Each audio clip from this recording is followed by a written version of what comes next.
This is Gotham TV Podcast, episode 109, about Gotham, A Dark Knight, season 4, episode 7, A Day in the Narrows.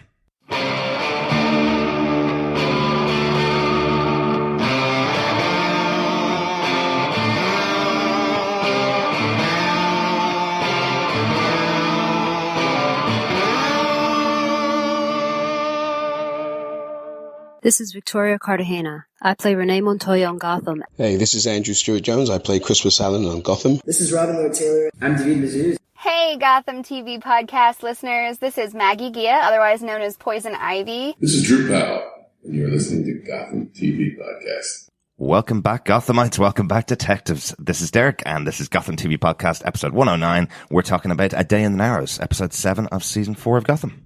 Yes, and welcome back, Piggly Wigglies, as well. Yes, I'm one of your hosts, John. Another Piggy podcast Absolutely. From us today with Professor Pyg, obviously being central to A Day in the Narrows for Jim and Harvey and the rest of the GCPD. Yeah, really good episode here with a lot of tension and strain, especially between Jim and Harvey. Absolutely. Yes. And if you don't know, this is obviously our spoiler-filled thoughts, so if you haven't seen episode 7 of Gotham, go out and watch it and then come back to us. I think if we're not careful, we're going to run out of all of our piggy puns very quickly, unfortunately, John. Definitely.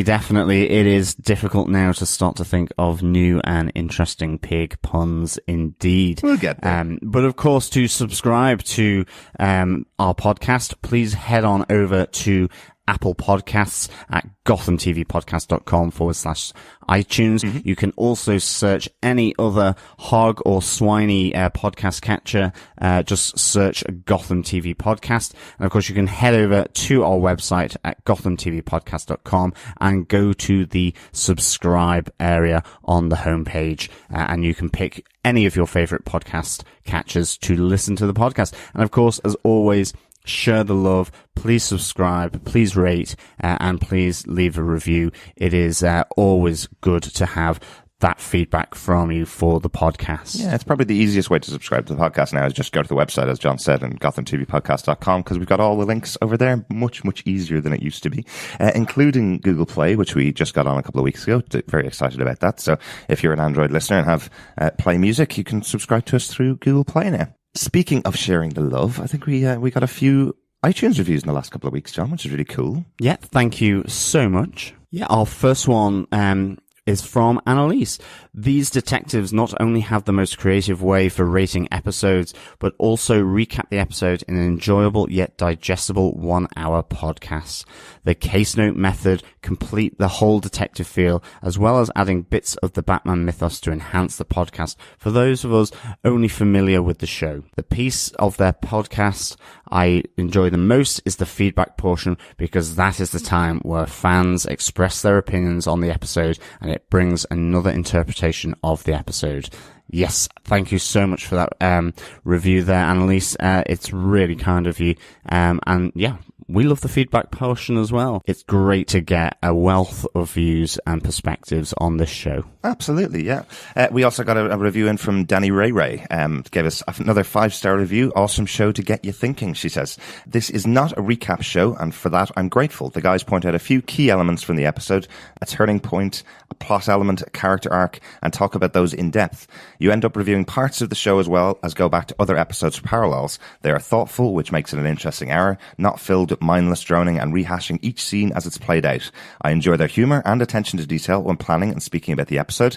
It makes for a super interesting and fun podcast. I don't know any friends that watch the show, so I enjoy spending an hour with the guys to hear another perspective on the episode, and they always leave me with something I hadn't thought about. A wonderful companion to one of my favourite shows. Cheers, lads.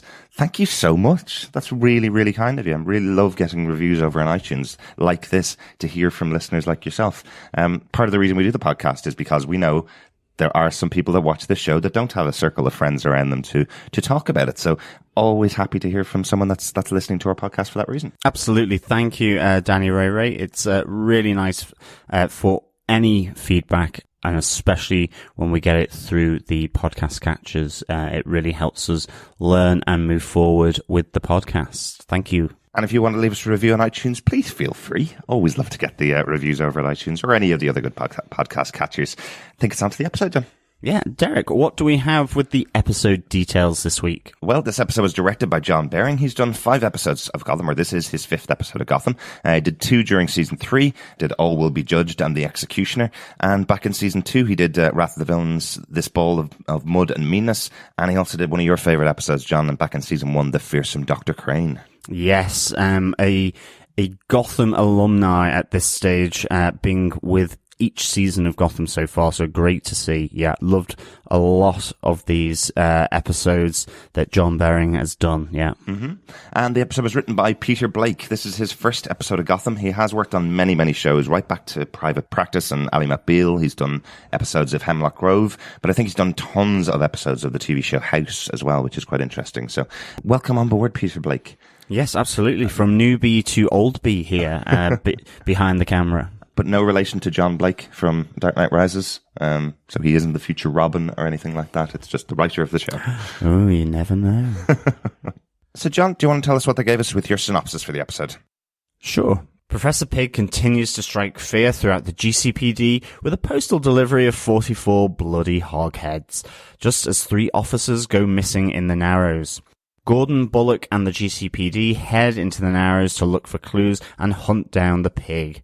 Elsewhere, Bruce Wayne reconnects with his former friend and reformed former bully, Tommy Elliott. They convince him to come along for a night, as Bruce lets his hair down and goes full-on wild child in his newly purchased nightclub. But back in the Narrows, however, the investigation becomes increasingly tense, as they are joined by the Penguin's men and the Huntsman. That places further strain on Harvey and Jim's partnership. Following a tip-off, however, and believing to have the hog cornered, the GCPD rush headlong into a killing trap as Professor Pyg shows himself to be a cunning swine and a master of disguise. Meanwhile, Sophia's advice to Penguin falls on deaf ears, and Gotham City's sirens join together to show their strength. Finally, after a long and tough day on the streets of Gotham, Jim's message to uphold the law begins to cut through to the officers and detectives of the GCPD back at the precinct. So very much something that's been coming for a long time between Harvey and Jim here. Really, there's been a lot of tension between these two characters over the last couple of weeks. So really interesting to see that play out in this episode. And lots of stuff going on in this episode. I think go to case note number 1.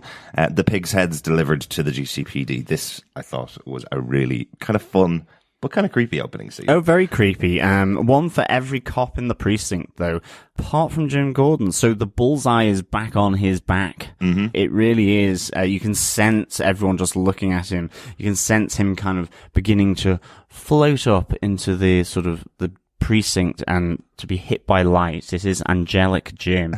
And all the other cops and officers really, I suppose, have a little bit of a grudge against him at this stage. Yeah. But we do know that the pig has some respect and admiration for Jim, and to some extent has been motivated by his clear distinction between good and evil, right and wrong. You know? Absolutely. So it really definitely puts everyone on edge here in the precinct, which I love. The bloody boxes that come rolling in and the parcel delivery really just are like, well, we deliver them. We don't question anything about the box. Plus, it's like, but it has blood dripping out of it. It's like, but we're delivering it to the cop shop. I know, it's like we'll literally deliver anything. I'd love to see the tagline for this delivery service. I love Harvey saying to them, "Did you not notice the stench of death?" And the guy responds with, "I have a cold," which is hilarious. What about the other 6 guys that are with you carrying these 44 boxes into the GCPD? Really good stuff. And as you say, I love that this shifts the target back onto Jim from the rest of the GCPD agents here. That's not Pyg's intention. Professor Pyg's intention is to highlight that Jim is the good cop. If you side with him, you'll be left alone. You don't take kickbacks from Penguin, you'll be left alone. But it seems to, as you say, put the light on Jim from the rest of them. Even Harvey is saying to him, "Well, you're safe here. We're not safe. I'm going to do anything I can to keep my head off the chopping block from Professor Pyg." Yeah. He says half the GCPD have left town because they didn't want to wear bacon-flavored death masks. Bacon flavored. I suppose if it's the way to go and you really enjoy a nice good sort of rasher of bacon in the morning on toast, a good bacon butty, then maybe it's a good way to go. Well, sadly, the death mat goes on after you've had your head chopped open, so unfortunately, you won't get to taste the enjoyable bacon flavour. Great if you got fried eggs with it as well. But it is really interesting. I love that they've set these guys up against each other. And Penguin brings in Headhunter, this character, and I love the reason why he's bringing him in is because Zaz has gone off to visit his booby, his family. And so Zaz has gone off on holiday. Penguin's giving this reaction to this as going, I didn't even know this guy had family. Why is he taking a holiday? And why has he left me with this guy, Headhunter, who is the cockiest assassin I have ever seen? So good. It's my signature, the double tap, which of course comes back to stab him in the neck and then in the gut right at the end of the show. But really good. And like, he is just relishing his little nips and tucks with Jim Gordon. He knows he's getting under his skin. Oh, yeah. And he's enjoying it loads. And I must say, yeah, this is a really nice little cameo. And I would say he is my person of the week, really, in that sense. I really enjoyed, he just fitted in so nicely. You could see him with Penguin, that they worked so well together. And then, I must say the witty sarcasm in which Penguin delivers, it's my signature right at the end after knifing him in the neck and the stomach, as he does a double tap on the Headhunter. It is really, really good. I think though in the synopsis I called him the Huntsman. No, I think you got Headhunter. Okay, grand. Yeah, you're okay. The Headhunter is actually a character from DC comic books. He is definitely the character of the week. We've been picking out a character each week that has only been in one episode. Someone that stood out. Sometimes it's a person that just has one line in the episode, but that really stood out to us. But without a doubt, Headhunter in this episode is someone really interesting. You can't take your eyes off him throughout the episode, whether you like him or not. I think he's a really good standout character. But yes, he is a DC comic character, which I thought was quite interesting. I mean, I think the good thing about this whole Pighead delivery is it really sets off as well Jim and Harvey's continually strained relationship after the hospital visit of Jim that really ended up not playing well for Harvey. Jim is still there on top of him saying, you must reform, you must get back on the straight and narrow. And this really sets off a fantastic interplay between these two partners of the GCPD through this episode, which I think, to me, this is a Professor Pyg and it's a Jim and Harvey episode. It's really, really good. I totally agree with you. And the fact that Harvey completely undermines Jim in front of Penguin at the beginning of this episode, where Jim says, we will never, ever work with you. And Penguin responds with, well, that's not what your captain said, so you will be working with us. I don't care.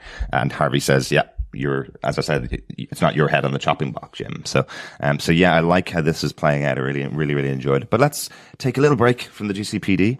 And for our case note 2, let's talk about the Sirens. Yeah, they have officially arrived. They have got their swagger on, and they are cutting it up in the dark areas of Gotham, the alleyways, the warehouses, the dodgy places of Gotham. You will find the Sirens making a buck or two. That was kind of a nice big bag of swag that Selina Kyle had managed to take on board, but she did get trapped.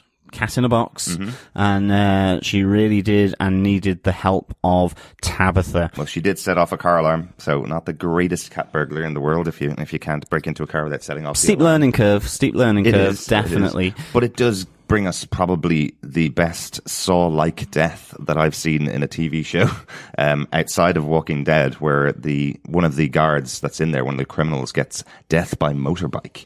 That was pretty gruesome. Yeah, that was pretty grim, actually. And that's the point where the camera pans back to Selina, where she's like, oh shit. It's really like, uh-oh, I'm in trouble. These guys are absolutely crazy. But it's really good because, I mean, this relationship with the Sirens anyway has been kind of slightly, has it been there, has it not? What's going on, That there's the definite sort of conflict and tension between Tabitha and Babs, given all the history that's gone on there. The fact that Barbara anyway has been really focused on Ra's al Ghul and putting his plan into action in Gotham, but now he is dead as far as she is aware. Then it's really like she was going to sell up shop and move away. It was done and dusted, and you did have Kat really trying to persuade her to keep it going. Tabitha the same as well, trying to sort of appeal to her better half, the half that really made Tabitha and Barbara such a great team at the start of season 3. I think Tabitha's just really pissed off with her because she did lie to her again. She convinced her to join up with Barbara again, even though she knew it was the wrong thing to do. And she's now telling them, well, the only reason I did that is because Rachel Gould told me to be his eyes and ears in the city, and I thought the best way to do that was to get you two on board. See you later, kind of thing. And Tabitha really isn't a person that likes to trust people. She never has been. So the fact that she trusted Babs and is just told immediately that, well, there's nothing we can do here. This isn't something that we really needed to do. I thought it was quite interesting. There's a nice little line from Barbara, which is taken from Prince's song "Let's Go Crazy," where she goes, "A lesson from Big Sis: in this life, you're on your own," which I thought was a nice little touch, where she's trying to get away from the relationship between Tabs and Kat. Quite interesting. Yeah, but they definitely come together in an orgy of gunfire and blood. I must say, I really enjoyed Barbara coming in, just picking off the 5 or 6 bikers who are part of this gang. And then you've got then the formation of this sisterhood coming together.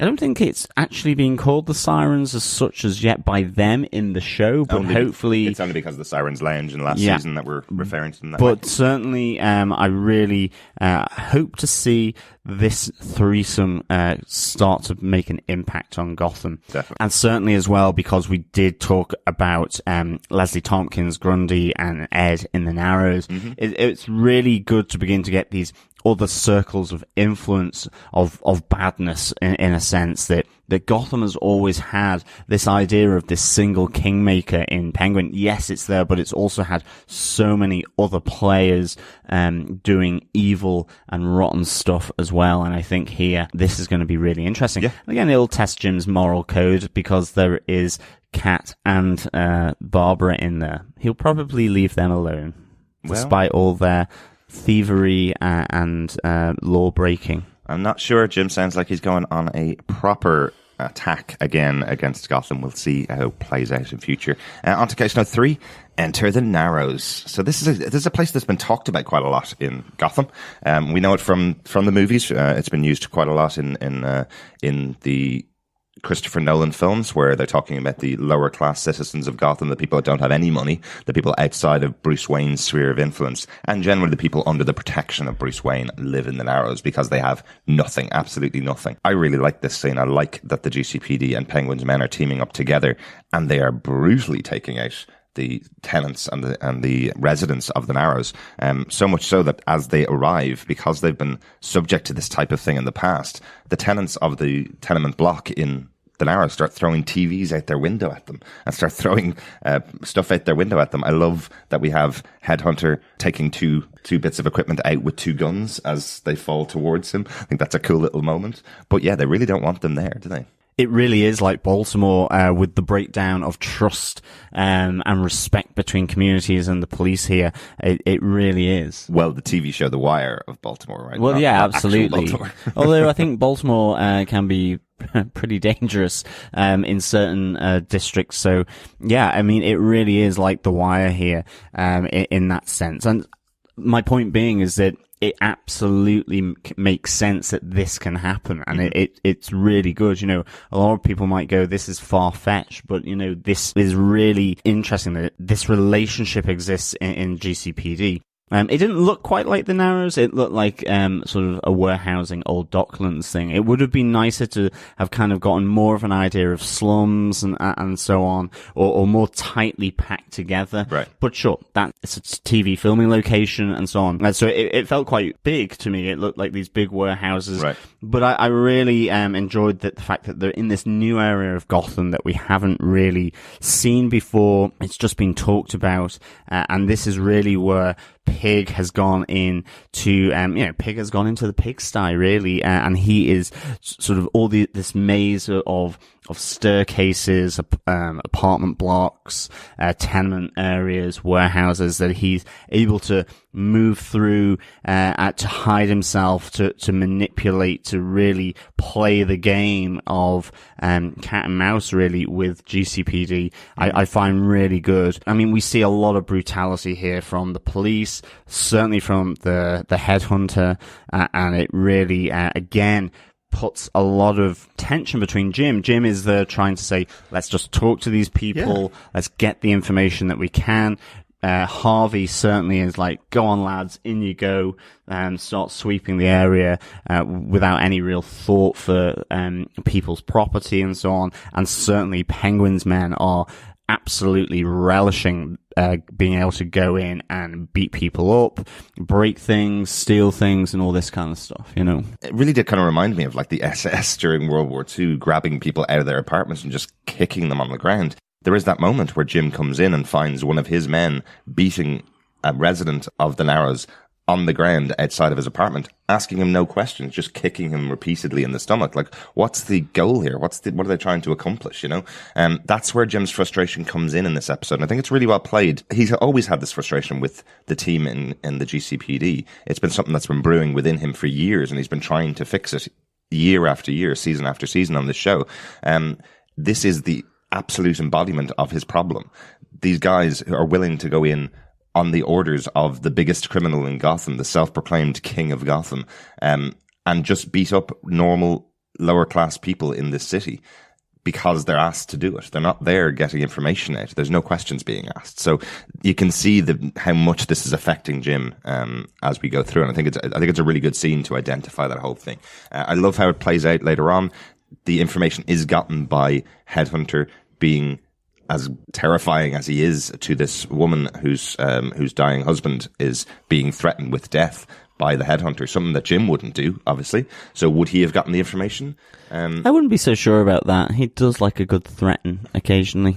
I'm not sure he would threaten someone that's on a life support machine with death if his wife didn't talk. No, that's true. That is true. But because this is so brutal, they get the information out. So, you know, it's kind of the point is, would Jim have won the day if he didn't use Headhunter, or if Headhunter wasn't there, you know? I love that it leads into Penguin and Sofia's discussion, where Penguin's going, I did that, I'm the one that found this information, this is all me, stupid GCPD. And Sofia's response is, my father would never have aligned himself to the GCPD because they will fail and they will take you down with them. Yeah, definitely. I really like that as well. And of course, it is this moment where they think they've found an officer and Professor Pyg, and they've managed to kind of corner them in this building in the Narrows. And you have all the press out there, and yeah, you have Penguin gloating outside. So it's all very good. And again, the tension between Jim and Harvey really comes to the fore here, which obviously we'll get to in our next case note. Case note 4. Yeah, here, Jim, through failing, finally gets through to the team in the GCPD. Mm-hmm. You know, the GCPD, Harvey, are no longer listening to him. They are on full-blown taking orders from Penguins. They feel they've cornered the pig, and in they go.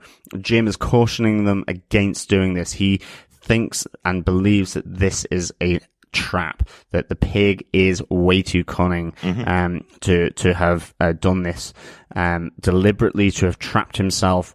And so you really get here the GCPD rushing headlong in to save what they think is the officer and to kill or capture the pig. They shoot the pig, and it ends up being the officer that has been kidnapped previously.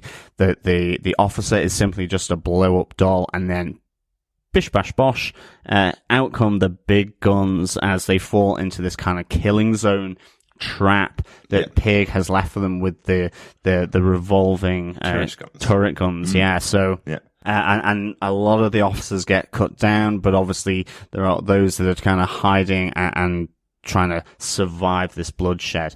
And it's only then that Jim coming in, blowing his way through the turret guns with a rocket launcher. Yeah, real hero moment here for Jim. That it's just really well played, because you ultimately, before this, you see this breakdown between Jim and Harvey, which I just really, really enjoyed. I thought it was great to see this kind of final breakup to an extent, because what I found was that after Jim comes in and saves everyone, and whilst he doesn't say it, it is a kind of I told you so moment.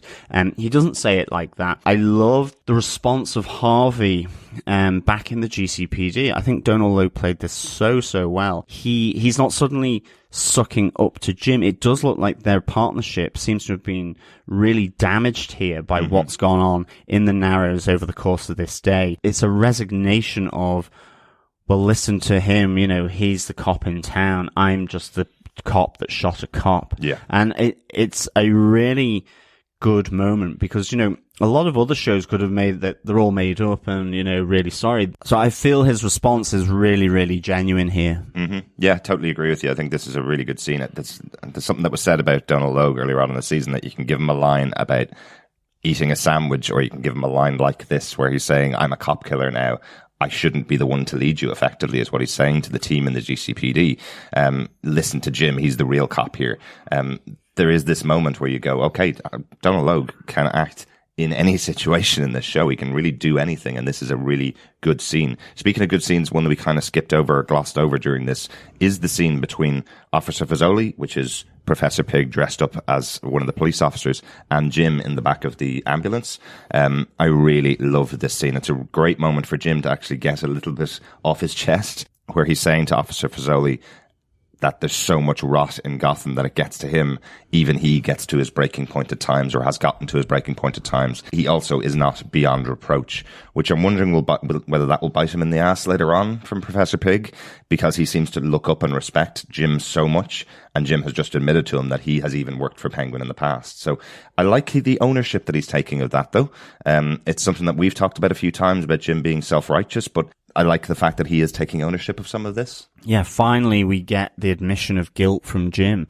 But he takes ownership of it, absolutely. I think it's an important step for Jim as a character that's happened. To be honest, I think the fact that it happens in front of Professor Pyg, disguised as Officer Falcone, is really good. I mean, that moment where he removes all the prosthetics and makeup is such a great moment here. And I do think that he is a great character in this show, is Professor Pyg. As I said during the last podcast, I think the fact that he is not enhanced in any way. He doesn't have superpowers. He's not been exposed to Indian Hill. He's just a clever guy using the same kind of techniques as Batman, ultimately. He's taken a moniker.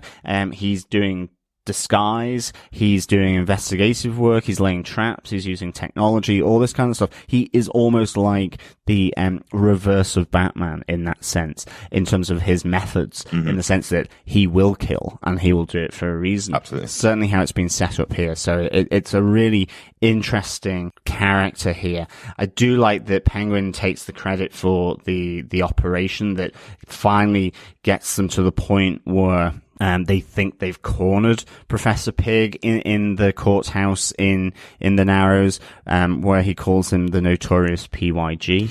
The notorious Pyg, that's right. Yeah, just like the notorious BIG. Very cool. But that was very, very good. And just a point about that, there is that call from Professor Pyg where he does call out, just like in the comic books, he didn't take the name from a pig, he took the name from Pygmalion, a play about transformation. And he's saying to Jim, I'm going to force you to change, but I can't force you to change if you're dead. So he's going to make him change and see Professor Pyg's side of things, which I think is really interesting. Yeah. They've done that. I wonder if it will be elocution lessons or electrocution lessons. Nice. Yeah, and I mean, I think here Pyg's plan is epic in its plot and in its scope, and it is a spectacle, and Jim ultimately is his muse here. Jim is this is the person he is obsessed on, and is the absolute motivation and muse for everything he is doing. And it will be really interesting to see how maybe that collapses. Will it be that Jim ultimately is even more honest with Professor Pyg about how he has dealt with the dark side of Gotham and been complicit in it, in the same way that Harvey has been here, and Pyg suddenly realizes maybe he's not the shining star that he used to think he was. But it'll be interesting to see how that plays out. Yeah, and it's interesting because this is playing into the eternal question for Batman as to whether his presence in the city of Gotham created someone like the Joker, created his greatest enemy. So for Jim now, this is the question that is going to be plaguing him because of his presence in Gotham and his push to kill and take out the people who are under the influence of Penguin. Has that created someone like Pyg who realized Jim wasn't getting the job accomplished? Maybe I can do a better job if I go this strong and this forceful. So quite interesting to see how that plays out. But I'm really glad they brought that in from the Batman side into Jim Gordon now. So we'll see how this goes. They're kind of a mirror image of each other. So interesting to see how that goes. Yeah, I think with that on to case note 5. Party Bruce. Party Bruce, indeed. Yes. Wild child, drinker, wearing sunglasses in a nightclub. Where will the fun and frolics end? This is so interesting. I love how it starts out with the discussion between Bruce and Alfred, where Bruce is completely detached at the charity ball or charity function that's in Wayne Manor at the beginning of the episode. And the reason he's completely detached is because he's killed a man now. He's killed Ra's al Ghul, who did disintegrate into a skeleton, obviously. So there's kind of a detached feeling from Bruce here. He's kind of wondering, how am I supposed to deal with this? It's not like I had a funeral for somebody. It's not like I shouldn't have killed a guy. My rage took over and I killed him. Alfred having the conversation with him where he's saying, unless you face your anger, it will consume you. So being that staying hand again with Bruce, which is always a great purpose for Alfred, but I do really, really enjoy it. Yeah, definitely. We really get to see, a few people from Bruce's school past as well. We get Grace Blomdhal. He meets up with a brooding Bruce and invites him to hang out with friends, which includes Tommy Elliott. Yes. It's not played by the same guy, unfortunately. Not called Valentine. And to be honest, I didn't really get a sense. There was that initial moment where Bruce recognizes Tommy Elliott as the guy who had previously been bullying him, and Bruce had sort of hit back with his fists. But it's really Tommy Elliott's friends who is the kind of, the bad guy in this group. Brandt, Brandt, who is really just being a bit of an arse, I suppose. Such a diva. And is dispatched, I think, fairly well as a billionaire can, where Bruce really throws his weight and money around and the name of the Waynes to really kind of show up Brandt as such a douchebag. But I think it'll be interesting to see, is this just Tommy Elliott because it's there to show and drive Party Bruce forward, or will we get some kind of a meaningful connection between Bruce Wayne and Tommy Elliott? Because I think within this episode, it really is just simply, this is just a minor kind of connection back to the past. Well, I think because Grace Blomdhal didn't exist in the show before, we've never seen her in the show before. We've never really seen Bruce interact with anybody other than Selina and Silver St. Cloud. So the only person he's interacted before with is Tommy Elliott, who they turned into a bully in season 1. In the comic books, Tommy Elliott is his only friend from childhood who becomes something quite significant in the future. But I'd like to see them start to play on that. I like that Tommy calls out, I was a bit of a D-bag the last time you met me back in school. You were right to punch me. I like that he calls that out. So I'm hoping there'll be a little bit of a friendship developed out of this, with Bruce throwing his weight around and buying the club as he's getting turned away from his friends. How cool is that? Yeah. That's what billionaires do. It's very cool. But one thing I did want to call out is with Brandt, that moment of wish fulfillment when Brandt is slagging off at Alfred, which you do not do in front of Bruce. Brandt is saying to him, is that butler, that old buttle guy, is he still buttling around? Are you buttling together? And then we have that moment of wish fulfillment as Bruce jumps across the room and beats him to the ground, and then it cuts back and it's a moment of daydream, which I think is really cool. I love seeing that. That's very cool. And of course, Bruce buying the nightclub here, it really links into, I think, Batman Begins, where Christian Bale buys the hotel or the restaurant, or the Dark Knight, is it, I think, but where he's playing around in the water feature in the hotel lobby with members of the Russian ballet, and he's saying, doesn't matter, I own this hotel. It's really connecting into that debonair playboy side of Bruce Wayne's sort of smoke and mirrors, really. It's really going into this. And I mean, certainly then, wow, off goes the party. It's rocking, it's raving. There's a lot of underage drinking going on, which, you know, I can't say I didn't do that when I was that age.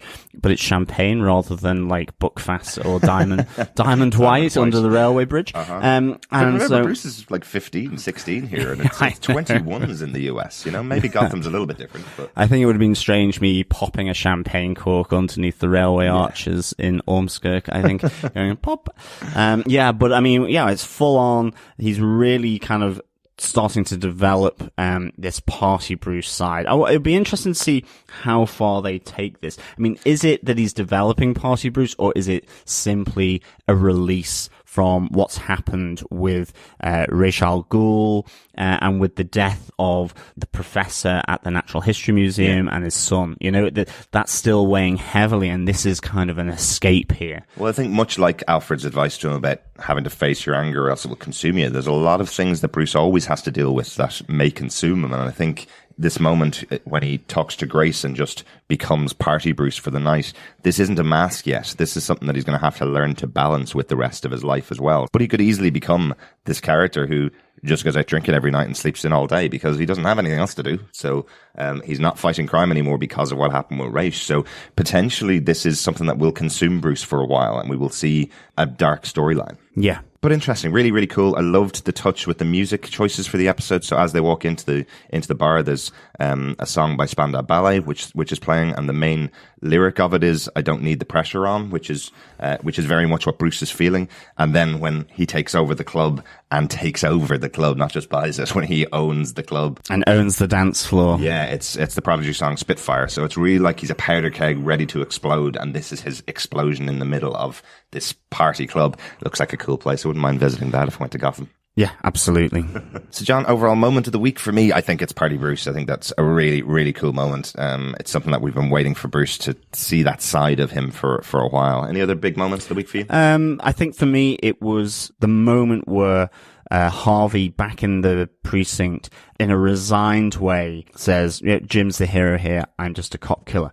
But just the whole way it's played out by Harvey Bullock, it is certainly doesn't seem to me as though there has been a forgive and forget here from Harvey. Mm-hmm. He seems kind of fairly bruised and battered and shaded by the whole thing. And I don't necessarily think, and I certainly hope not, that in the next episode, Jim and Harvey are back to their old partnership ways. I hope this has lingering consequences, and I hope that maybe it's the kickoff point of really developing Harvey as a character that we saw back in season 1, rather than simply having him as doing, okay, we also did the Bullockism of the week, and it was great fun, but it's nice to see this side of the interactions between Jim and Harvey. Mm-hmm. So that was my moment of the week. Yeah, and Party Bruce was excellent as well. Yeah. And for me, the character of the week is Headhunter, played by Kyle Vincent Terry. I just loved this assassin working with the Penguin. The double tap that he keeps going on, and in the end you're getting rolling eyes from Penguin,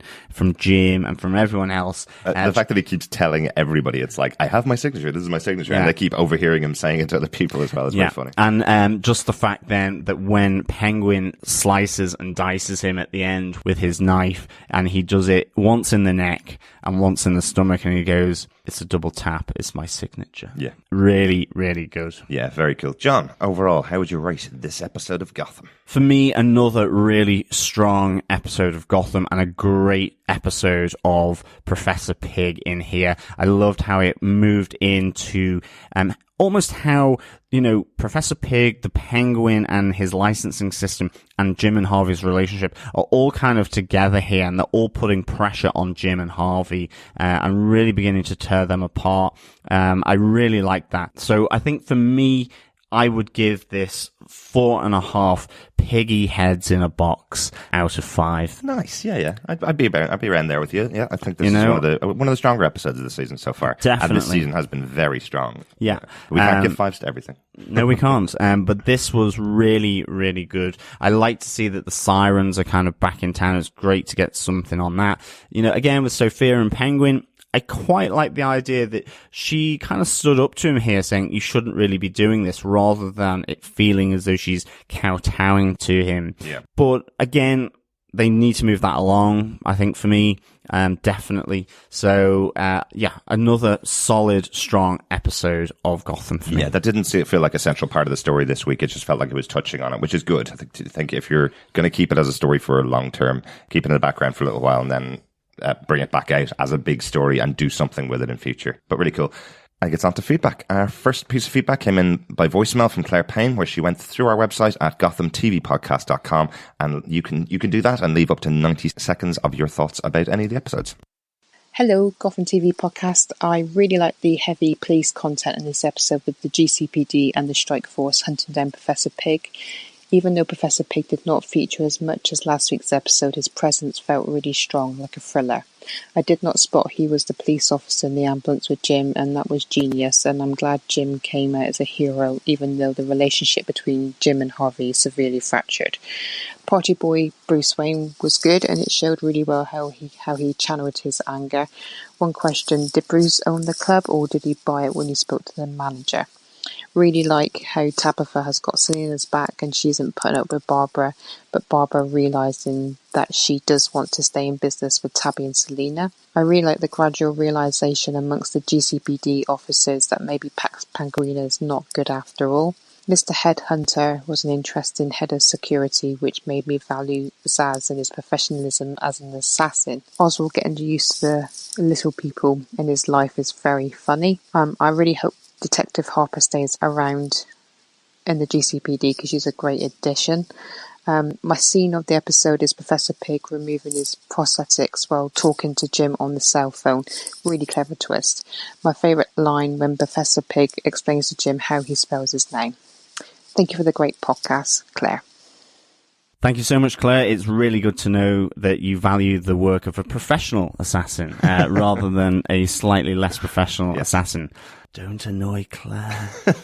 Absolutely. But she'll get the right assassin, which is good. Yeah, and to your point about Bruce Wayne, I think he does buy the club. He makes the point to Brandt that the club owner or the bouncer does know who he is. He just doesn't care. Whereas Bruce Wayne's name carries much more weight in the city of Gotham. He definitely talks to the manager separately, and I think he buys the club there and then, just like he did in Batman Begins, where he bought the restaurant there and then when somebody refused him what he wanted to do. So just a nice little callback to that type of Bruce Wayne character. Yeah, and the fact of Professor Pyg taking off the cosmetics, taking off the prosthetics, and so on. So really, really cool. And yeah, the Pygmalion story, as opposed to him just being a pig and a nasty old swine and hog, is really good. And I really hope they keep Officer Harper as well. I think she's a really good addition here to the GCPD precinct. Yeah. It almost, to me, feels as though, she absolutely is with Jim and could be an internal affairs type of person, or maybe major crimes unit, who knows. And even the other detective at the end, where, in the precinct, I can't remember his name, but where he says, no, we're not accepting these anymore, and he is the one that rips up the license. Yep. I thought he had that nice little journey in this episode where he went from being shut up Jim and kicking the guy on the ground, to having the message hit home, really, of the fact of actually what his job is to uphold the law, and Pax Penguina is not upholding the law at all here. I do like that statement that Jim makes to the press, where effectively the only thing he says to them is, if Professor Pyg is listening, the GCPD are coming for you, which is effectively saying we're now united behind this one goal, which is taking you down. Claire also adds on Facebook, over on our group, which you can join by going to facebook.com/groups/ Gotham TV Podcast.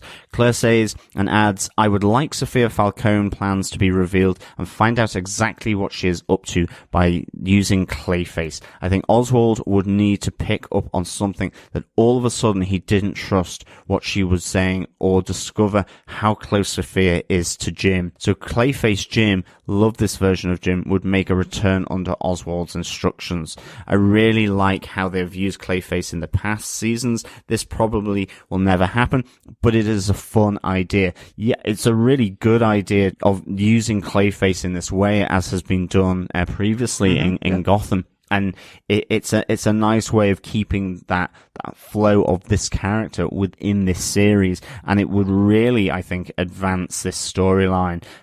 Because otherwise, it's going to probably be that shock, horror, revelatory moment of walking in on Jim and Sofia in her lounge or something. Yeah, but the other thing is, unfortunately, Sofia is also not telling Jim anything either. It's not like she's sharing her plan with him. So she does seem to play everything close to her chest. I do like the idea of using Clayface Jim in future. That was a cool version of the character. Really, really enjoyed that. But not sure if he would get much out of it, since she's as closed off with Jim as she is with Penguin. Thanks for that, Claire.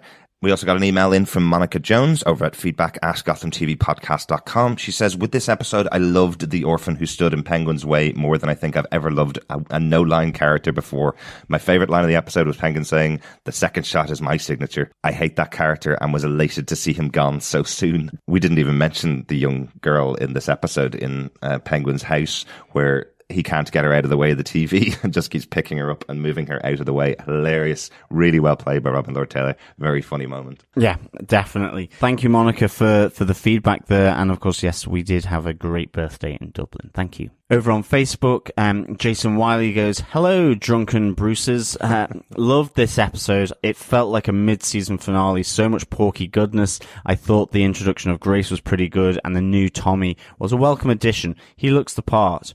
I was also digging the whole grandstanding between Penguin, Harvey, and Jim before the trap. But at the end of the episode, my heart was breaking seeing Harvey become consumed by the dark side to a point of no return.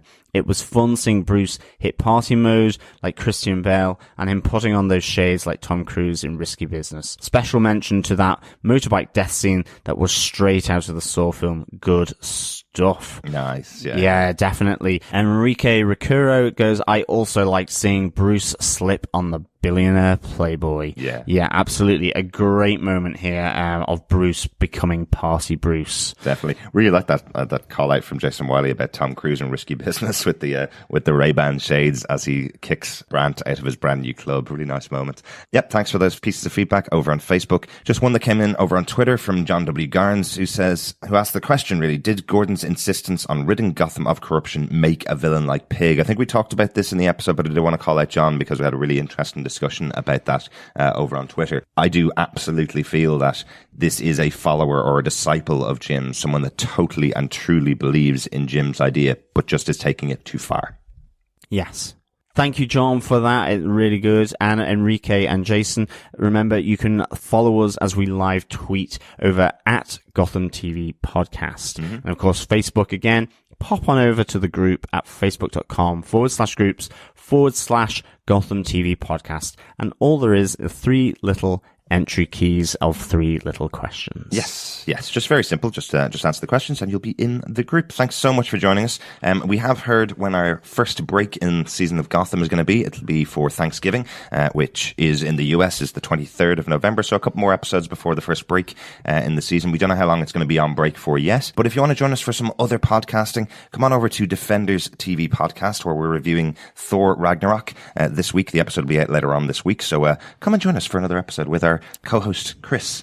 Yes, and of course we are building on Defenders TV Podcast as well to the Netflix Marvel The Punisher series. So if you like your blood and guts from Gotham, maybe The Punisher is something to investigate, where there is also blood and guts. Maybe a bit more serious. I think it will. And less of the Batman 66 kind of world. But nonetheless, we will be over there as well. As always, please listen, rate, and subscribe, and share the love for our podcast over on any good podcast catcher, Google Play or Apple Podcasts. You can just head on over to GothamTVPodcast.com and go on the right-hand side where there is the subscribe panel. Mm-hmm.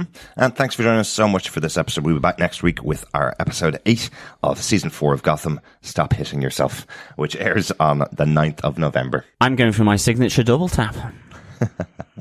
Thanks. Talk to you again next time. Thank you so much for listening. And as always, we will speak with you again next time.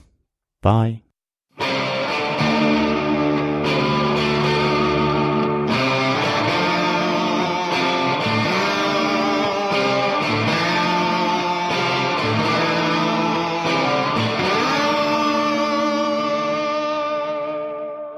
This is Victoria Cartagena. I play Renee Montoya on Gotham. Hey, this is Andrew Stewart-Jones. I play Christopher Allen on Gotham. This is Robin Lloyd Taylor. I'm David Mazouz. Hey, Gotham TV Podcast listeners. This is Maggie Gia, otherwise known as Poison Ivy. This is Drew Powell, and you're listening to Gotham TV Podcast.